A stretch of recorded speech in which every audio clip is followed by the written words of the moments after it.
bienvenue à Arcade-moi ça, vlog numéro 20. Je sais, j'ai des délais entre mes vlogs en ce moment. Je suis allé faire un petit tour à Chicoutimi, changer mes breaks, réparer une petite fiche thèse à mon ami Mathieu, réparer son GI.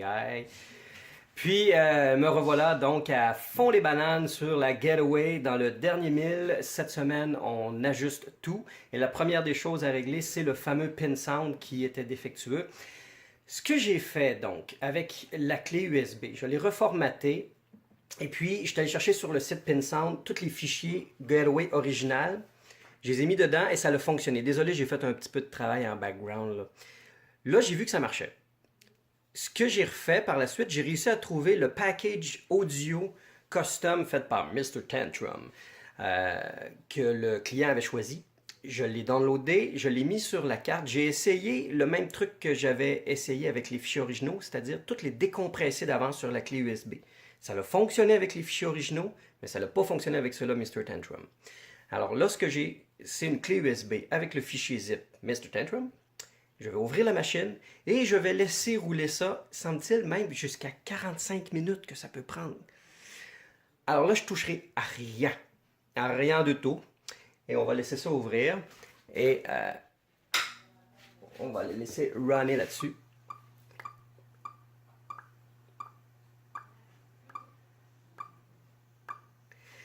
Ainsi de suite. Et puis, je vais vous revenir une fois que ça va être fini de décompresser en espérant que les fichiers vidéo... Là, ça va faire un boum boum boum super fort, là. Dans pas long, là. Ah, c'est ça. Performing audio conversion. Please wait. OK. C'est parti. On a un bon petit beat. 45 minutes de beat. Let's wait in. Je ferai pas de timelapse de ça, là. OK, attends. Littéralement pas loin d'une heure avant que ça arrête de faire la petite musique, puis les files, installing, uploading, who cares. Ça fait plus rien. Je présume que c'est fini. J'avais baissé le son, j'étais écœuré d'entendre la tonne. Fait qu'on va l'élever un petit peu. C'est un peu plate la façon que c'est fait, PinSound, c'est-à-dire que je comprends qu'il n'y avait pas tout le temps plein d'options, mais à cause des ribbon cables qui sont ici, l'accès pour le contrôle des volumes du cabinet, de la tête, c'est difficile. Alors, on va mettre des crédits, voir. OK. On a des sound effects. Là, on serait supposé entendre la grange de ZZ Top, mais high quality. Ah! J'ai encore un problème d'éjection de billes ici, assez gossant, merci. Ça marche. Là, il fait... Ouais, calme-toi, calme-toi. Là, vu qu'il y avait...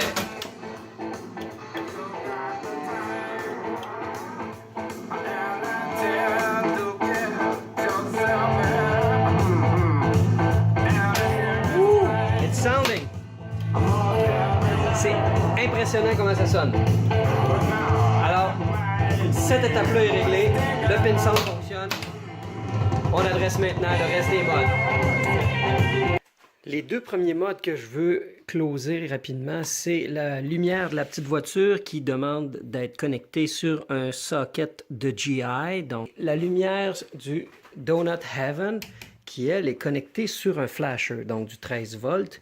Alors, j'ai un socket de flasher qui est juste en dessous du Donut Heaven et je m'affaire justement à mettre les petites alligator clips. Encore une fois, ça sera soudé sur les sockets. Si tout se passe bien, je vais carrément les souder dessus. Alors, ben c'est sharp. Les petites lumières pour le GI de la voiture, ça fonctionne bien. Pour me simplifier la vie côté testage de flasher, je suis carrément été dans le mode test de flasher et le flasher de la Donut Heaven, qui est connecté sur qui est juste en dessous, fonctionne. Je vais finir de régler tout ce qui est strip de LED, donc entre autres la backlit strip. Et ma meilleure solution en ce moment, ça va être de mettre la strip sur le dessus ici et de faire passer le fil par le trou qu'on voit dans le fond ici. Là. Ça fait que lui aussi vient avec des charmants alligator clips.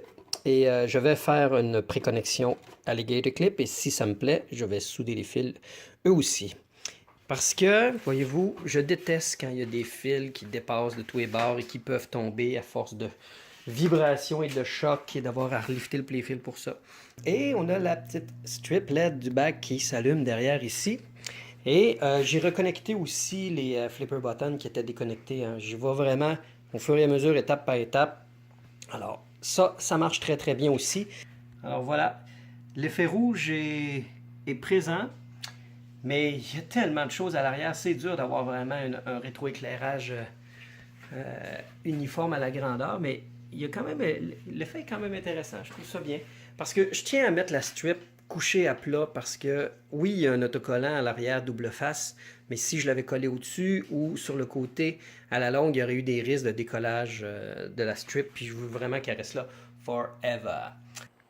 Les NoFlex Pinball Cards sont maintenant alimentés et font un gentil petit U, une teinte rouge lumineuse. C'est pas extrêmement flagrant parce que je dois avouer que j'ai joué safe. Safe. Je me suis plugué sur le 6 volts du GI plutôt que d'aller chercher le 12 volts du board d'Opto. J'ai lu énormément sur les forums et j'ai lu des histoires d'horreur de monde qui ont pété des transfos ou qu'après un certain temps les panneaux pètent. Je préfère que ce soit en subtilité et que ça fonctionne bien plutôt que de risquer de briser quelque chose. Jusqu'à maintenant, on a une belle petite lancée, là. Les choses vont bien côté ajout de lumière, mais on veut quand même s'assurer que la game fonctionne bien. Alors, je vais vous montrer tout de suite en dessous comment j'ai plugué ça pour l'alimenter parce que c'est le genre d'info que j'ai pas trouvé à nulle part. J'ai fait passer le fil d'un des NoFlex Pinball Cards par ce trou-là et l'autre, je l'ai fait passer par le trou en haut. Parce que j'aimais pas qu'il y ait un des deux fils qui passe où est-ce qu'il y a le coil d'activation, de rejet de la bille. Je voulais éviter qu'il y ait un fil qui soit trop proche de ça, encore une fois, pour des vibrations ou quelque malencontreuse utilisation que ce soit. Alors, les deux fils se rejoignent ici et redescendent pour les deux petits transfos qui, eux, peuvent être alimentés soit en 6 ou en 12 volts. Alors, ce que j'ai fait, c'est que j'ai pris en fin de compte les fils d'alimentation des deux transfos, je les ai mis sur le même petit socket de GI qui se trouve ici. On va y aller avec les flashers, avec mon approche très très stealth.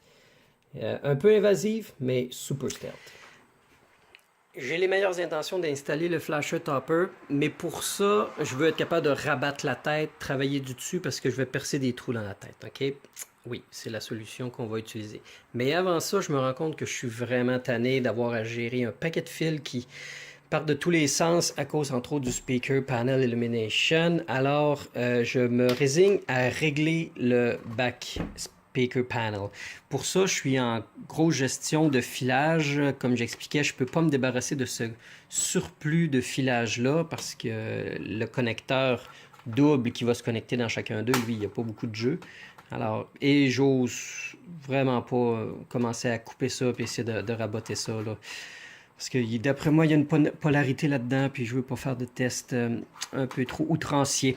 Alors, je vais tighter ça, je vais devoir sceller ce petit board-là pour éviter que ça fasse des contacts sur le collar DMD. Et pour être capable d'alimenter ce petit board-là, je me dois de, je sais pas vous en rappeler, couper le fil fourni parce que l'adaptateur n'est pas de la bonne grosseur et y souder en fin de compte un adaptateur que j'avais de spare ici dans mes trucs et y souder celui-là parce que lui il fit. Ok. Fait que ça va être pour l'alimentation et je vais mettre une braquette ici de plastique pour être capable de passer le filage ainsi que le câble de gestion parce que je crois que ça en fin de compte le speaker panel, si je ne me trompe pas, il est plugué sur le GI et il vient lui aussi avec une quantité de fils beaucoup trop longue pour rien. Celle-là, je vais me permettre de la couper parce que les fils sont bien identifiés sur leur polarité. Et je dois retourner sur Internet parce que malgré les instructions de 20 pages sur comment tout setuper ça, ils ne disent pas où est-ce que ces deux fils-là se pluguent. Alors, je vais aller fouiller ça aussi on the spot. Et une fois que ça va être fait, que ça va être tout propre, j'aspire à ce qu'il y ait en fin de compte juste une couette de fil ici. Parce que j'aimerais ça tout ravitailler ça. Hein?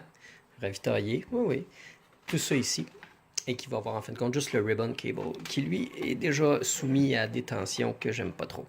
Alors je vais même le déconnecter préalablement. Ce qui fait que c'est le ground strap ici qui est quand même très solide qui tient le speaker panel. Ok, let's go. Je suis plutôt content par la tournure des événements sur comment s'est déroulé le nettoyage de filage. Alors, tout a été tie-wrappé. Ici, je l'ai carrément tie-wrappé par en dessous de la vis du petit bord du Color DMD. Je me suis assuré que ça ne fasse pas trop de tension et qu'il n'y ait absolument rien qui soit punché dessus et que, bien sûr, on a encore accès au menu. Alors, comme ça, c'est juste que là, ça avait bougé un peu parce qu'il a fallu que je resserre ici. Les connecteurs, ils suggèrent de mettre un tape pour que ça tienne et il va peut-être falloir que je révise ça aussi parce que c'est une espèce d'adaptateur mâle-mâle qui rentre dans chaque barre. Ah là là. Bon, ça fait que ça a été nettoyé. Et le petit board avec le relais ici, qui eux suggèrent de mettre dans le fond de la caisse, mais que c'est impossible parce que le splitter ici est vraiment pas assez long et le fil qui vient avec. En tout cas, bref, on n'a pas le choix, il faut le mettre là. J'ai mis un tape en dessous qui protège tous les connecteurs, toutes les pins du petit board et je me suis servi d'une des vis du Color DMD pour le faire tenir en place. J'ai fait mon adaptateur ici avec la soudure et je me suis assuré que la polarité était bonne. J'ai fait des tests en fait plugués dans une prise normale pour m'assurer que tout fonctionne. Sur le board en ce moment, ça ne peut pas fonctionner tant que le petit relais qui est là n'est pas alimenté en 5 volts. Et le 5 volts est fourni par justement ce petit câble blanc là dont j'en ai à peu près 5 km trop long parce que ok, tenez-vous bien, l'installation que je dois faire, c'est de prendre ce fil-là et de prendre, normalement, là, ok, le petit fil noir qui est là va se visser sur la vis qui est ici. Et le fil rouge doit être crimpé, en fin de compte, dans un des connecteurs Molex, comme celui-là. Alors, je vais raccourcir le fil, je vais aller visser le petit fil ici. Et là, ça commence à faire quand même beaucoup de petits adaptateurs parce que ici, voyez-vous, J116, 117 et 118, c'est toutes les trois des sorties identiques en 5 volts. Et il y en a déjà deux qui ont des coupleurs supplémentaires, dont un pour les boutons et puis un autre, je crois que c'est pour le Color DMD. Il y en aurait fallu un troisième finalement pour être capable de plugger le contrôleur du Lighted Speaker Panel. Ça fait que je fais cette connexion-là et je fais passer, et aussi, bon, bien sûr, mon câble qui est connecté en ce moment ici dans une rallonge, lui va se plugger dans la prise de service à l'intérieur du cabinet sur lequel je plug mon fer à souder en ce moment. Alors ça va se plugger dans la prise de service qui est, elle, constamment alimentée. Alors ça, il va constamment recevoir du jus. Et puis le fil va passer par en haut, par le trou ici, et venir en fin de compte alimenter le petit board. Mais comme le board ne sera pas alimenté en 5 volts tant que la machine ne sera pas allumée, le panneau ne sera pas allumé quand la machine sera fermée. Hein, parce que ça aurait été un peu bizarre que le panneau soit toujours allumé même quand la machine est fermée. Je pense que vous savez pas mal mon opinion sur ce mode-là jusqu'à maintenant, mais ça fait beau. Et je l'ai vu tantôt, j'ai fait, ah oui, ça en jette plein la poire. Alors, sans plus tarder, voyons en effet de quoi je parle. Le socket a été installé, j'ai mis le petit fil rouge à la bonne place, le noir à la bonne place. J'ai passé l'alimentation par le bas ici. J'ai mis l'adaptateur dans la switch de service que j'ai replugué par en dessous. J'ai hâte de faire un gros ménage dans tout ce cambouis de fil. Ça va être sharp and swell quand tout va être terminé. Est-ce qu'on regarde qu'est-ce que ça dit? Est-ce qu'on regarde une petite télécommande pas loin pour voir qu'est-ce que ça dit une fois allumé? Ok, let's fire it up. Oh! Ah, yeah! First win, first shot, power up. Les sensors là, de télécommande sont à l'arrière.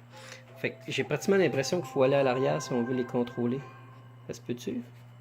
Ouais. Comme là, voyez-vous, je fais rouge, vert. Ça fait que si on voudrait pouvoir les commander à distance, très loin de tout ça, il faudrait pratiquement que je les fasse dépasser par un petit trou ici. Aïe, aïe, aïe. Je t'avoue que là, ça impliquerait d'enlever le Color DMD, d'aller repérer. Ah! J'ai un petit peu ma dose, hein? On va mettre ça rouge, hein? Yes. Yes! Ça fait super swell. OK. Là, je suis content de cocher ça de ma liste, là. Parce qu'en termes de surprise, ça prend plus de temps que prévu. Ça remporte la palme haut la main. J'ai rabattu la tête maintenant que le speaker panel est fini pour être capable de mettre les flasher toppers. Ceux-ci se plug dans le board Triac, semble-t-il, qui gère le gyrophare. Alors, ceux-ci vont en fin de compte flasher au même moment que celui-ci va tourner. Mon but est de rendre l'intégration de ces toppers-là le plus seamless possible. Alors, ça va impliquer une certaine invasivité. Ce que je vais faire, je vais percer à l'arrière de la base, ici, du socket de plastique, pour être capable de faire passer mon connecteur. Et je vais percer un trou aussi. Oui, je vais percer un trou dans le cabinet. Ça va permettre de passer le fil directement en dessous du topper, ce qui va y donner une intégration parfaite dans la machine. Parce qu'après tout, ils ont fait un trou dans la tête pour mettre le gyrophare. Et comme je suis assez 100% convaincu que le client ne se débarrassera jamais de ce topper, ça le dérange... Bon, en fait, j'ai son approbation pour faire les trous. La seule chose, c'est que je dois quand même les mettre assez reculés parce que le backglass, là, le Translite est à peu près à cette hauteur-là. Et puis, parce qu'en fait, la mesure que j'ai, voyez-vous la petite ligne de métal ici qui dépasse, ça c'est la barrure du backglass ou du Translite. Alors, c'est la distance à laquelle je dois me mirer pour être capable de faire passer mon fil pour qu'il passe à l'arrière de celui-ci. Alors, je vais devoir aussi les mettre quand même assez près l'un de l'autre, basé sur la longueur du fil qui m'est fourni ici et du petit transfo que j'ai là, que lui va venir se coller à l'arrière de la tête, sur le haut du cabinet comme ça. Parce que lui, il vient avec ses connecteurs qui, eux autres, vont se brancher dans le petit board de gestion de gyrophare qui est juste ici. Alors, je dois pas être, faut pas que je sois trop loin pour être capable de me plugger dessus. Et aussi, ils ont pris soin, quand ils me l'ont envoyé, de s'assurer que le ground soit déconnecté d'un des fils. Alors, comme j'en avais déjà discuté à l'origine, je vais enlever la crimp qui est là et refaire, en fin de compte, la connexion pour que ce soit durable et que ça tienne. Les trous ont été percés à environ 7 pouces et 4 pouces 5/8 de distance du rebord. Et puis, j'ai percé le socle et j'ai enlevé l'adaptateur du connecteur pour être capable de passer le fil. En fait, c'était simplement pour me permettre de faire le plus petit trou possible. Je trouve ça super sharp. Franchement, j'aime bien mon idée. Et... Ouah, pidou! Allez, poupoune. Lève la tête. Ok, on va clipper ça. Ouais, je trouve que ça fait vraiment bien. Puis, lorsqu'on est en position de jouer, on voit sensiblement pas le support en plastique des flashers. Alors, c'est parfait. Très content. Alors, on ouvre ça et on connecte. Nous revoilà en mode surélevé avec le fil qui passe en dessous ici. J'ai appliqué le petit convertisseur de signal juste ici avec l'autre fil qui passe là.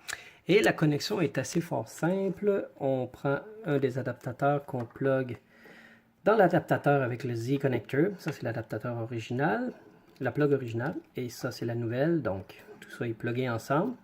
Et puis, dans les instructions, encore une fois, un magnifique flou qui dit « Switch between these two connectors to change type of flash ». Mais ils ne disent pas les types of flash. Alors, il y a un flash qui est rouge-noir, puis un autre flash qui est vert-noir. J'ai aucune idée c'est quoi la différence entre les deux. Ça aurait été quoi de dire? Il y en a un qui flash rapidement, l'autre lentement. Je sais pas. Vous ne le tentez pas. Je me suis un petit peu tanné d'avoir à fouiller dans les livres et dans les tests de menu pour trouver comment mettre la cerise en action. Ça fait que j'ai décidé d'y aller à la main. Franchement, si quelqu'un est capable de me dire « Hey gars, pour l'activer le menu, faut que tu ailles avec telle place, go, shootez-moi ça parce que sérieusement, je sais pas comment. » Je suis allé dans tous les tests de solénoïde, de flash lamp et tout, mais il n'y a rien qui... Ok, normalement, on serait supposé avoir une cerise qui tourne. Oh yeah! Et on a des flashers. Oh, ça, oh mess! C'est friggin' awesome. Hein, c'est cool. Bon. Bon, ben, ça c'est réglé, là. Hein? What a light show. Colin, c'est vraiment trippant. Marché du premier coup. Ça a marché du premier coup. Super. OK. Je vais y aller avec ce pattern là. Je sais que je pourrais changer l'autre switch, mais je l'aime trop. OK. La plug pour les écouteurs. L'installation d'une sortie de casque d'écoute à partir du pin sound est extrêmement facile. Alors, il s'agit simplement de mettre le câble fourni et on a l'option de mettre la switch à on ou à off, c'est-à-dire aussitôt qu'on met qu'on branche des écouteurs, ça va fermer tous les haut-parleurs ou non. Alors, on choisit si on veut que ça mute au complet le son. J'ai fait passer le fil par la droite et jusqu'en bas et jusqu'en bas ici. Et j'ai fait sortir le fil par le coin, là, donc il va suivre tout le reste de la couette de fil existante. J'ai fait sortir la prise audio à côté sur le petit angle à 45 degrés parce que la petite plainte a exactement la même largeur. Il y a un tape double face et j'ai mis les deux vis. Et donc, quand il va vouloir se brancher, c'est juste ici. Alors, simplement brancher les écouteurs par là. Ce que nous avons, somme toute, devant nous, c'est maintenant une Getaway Project Overkill complètement fonctionnelle. Voici ce qui termine le vlog numéro 20. Alors, on a abattu quand même beaucoup d'installations de mode dans ce vlog-ci. Et dans le 21, ce qu'on va avoir, ça va être beaucoup de nettoyage, de tweaking et bien sûr, beaucoup de gameplay. On veut comprendre comment elle marche, qu'est-ce qu'elle fait cette machine-là maintenant qu'elle est toute flamboyante. Et aussi, par-dessus tout, le dernier des modes, qui est, selon moi, un énorme investissement, mais qui est peut-être le plus impressionnant en termes d'amélioration. Et j'ai très hâte de vous le montrer parce que c'est quelque chose qui est extrêmement difficile à avoir. Alors, je vous laisse là-dessus. Likez, sharez, abonnez-vous. En masse, en grand nombre. Et regardons encore une fois un petit peu de beauty shot. Cette magnifique machine. Et on va se laisser là-dessus. Une belle vision de la machine et de sa musique.